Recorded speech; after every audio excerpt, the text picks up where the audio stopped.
Hello, my name is Kevin Sigafus, and I come to you today to bring a proposal that I feel is needed and worthy of your time.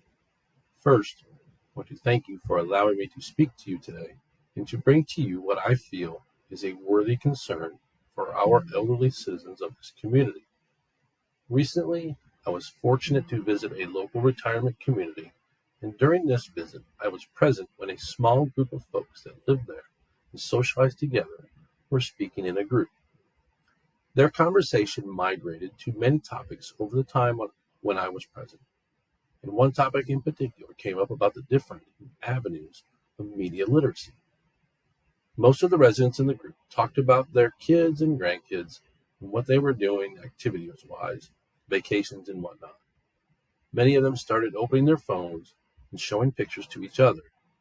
But as this occurred, some of them started getting frustrated because they could not navigate to different apps or folders.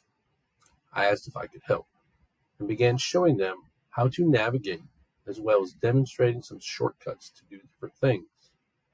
After several lessons of guidance, I began to realize that this group of elderly folks need to be educated more on how media literacy is very important to their lives.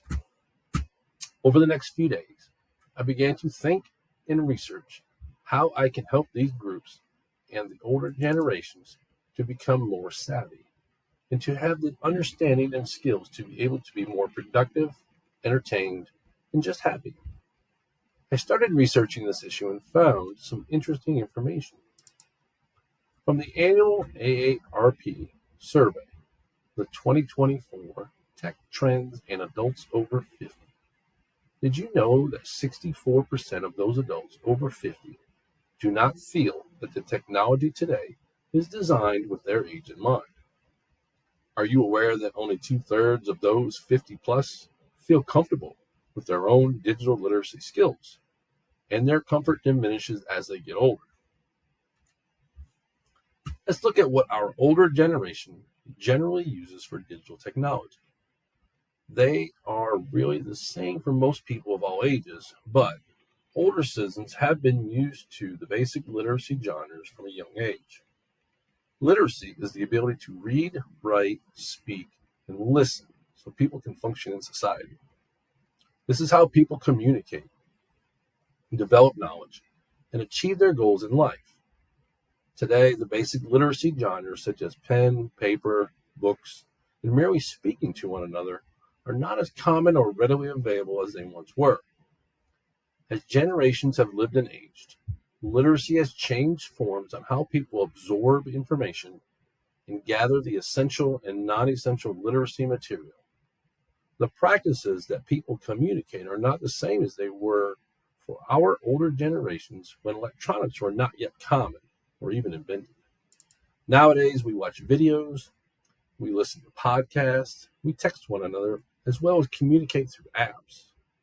Smartphone users send and receive text at a rate 5 times higher than making or receiving phone calls, as quoted from Notify.com. We get a majority of our news from websites and social media platforms.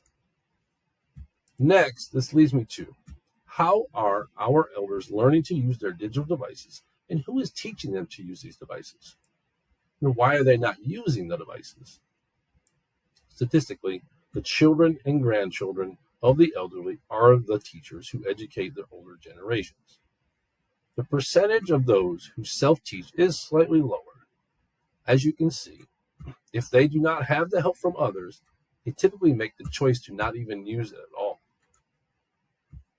Let's look at why digital literacy is good for the soul.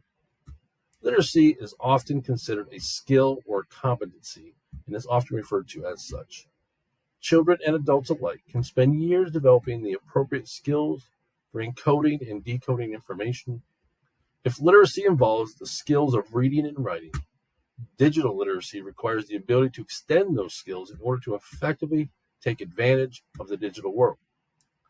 Lifelong learning is a key characteristic necessary for handling rapid changes in technology and information, and therefore critical to digital literacy.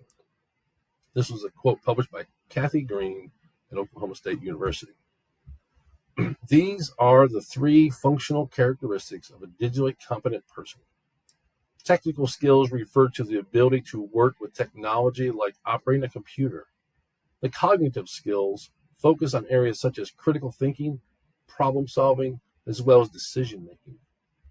Social literacy skills relate to your ability to communicate in a digital environment. All of these combine on a conceptual level, but are also very independent of each other. For my proposal, I want to bring an idea to be able to educate and expand the knowledge of the older generation to allow them to communicate better with others that may be younger, as well as to keep them from having the frustrations of not understanding what certain literacies can teach them. I want to put forth a proposal to help educate the elderly population to be more media literacy savvy and provide a better way for them to indulge in the information world. CBS produced a segment in 2024 where Steve Hartman reported on a Florida high school group that did this with great success at a retirement home close to the school. Here are some of the pictures from that episode. A community engaged in learning approach, or CEL. This is what I would like to see happen here locally. The CEL approach brings together students and older adults to reduce the digital divide that is being experienced by our elderly senior citizens, both in socially meaningful environments as well as health-related environments. My idea can benefit the younger generation in helping them build their own literacy skills by speaking in public and by leading a hands-on approach of teaching in a one-on-one setting to educate seniors on how to navigate digital literacy. This pedagogy brings together both the elderly and the young, as both can be described as a teacher or a student, thus creating a dual education environment to bring knowledge to both groups. Let's teach our seniors literacy skills that can help them every day.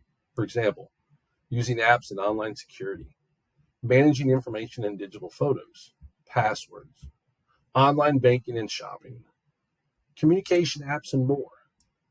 As I write this proposal, I feel that there will be those who disagree and think that their parents and grandparents are great at literacy and they can navigate just as good as the younger generations. But studies show that older adults are more susceptible to fake news and online scams because they are much less digitally literate than the younger generations. According to a recent study from the Department of Education, 54% of U.S. adults aged 16 to 74 lack literacy proficiency. I, too, think we can achieve great success here, and I hope I have reached out and helped you realize that as we get older, we need to continue to learn and teach those around us that technology is going to continue to advance and grow. So should we. Thank you for your time. Have a great day.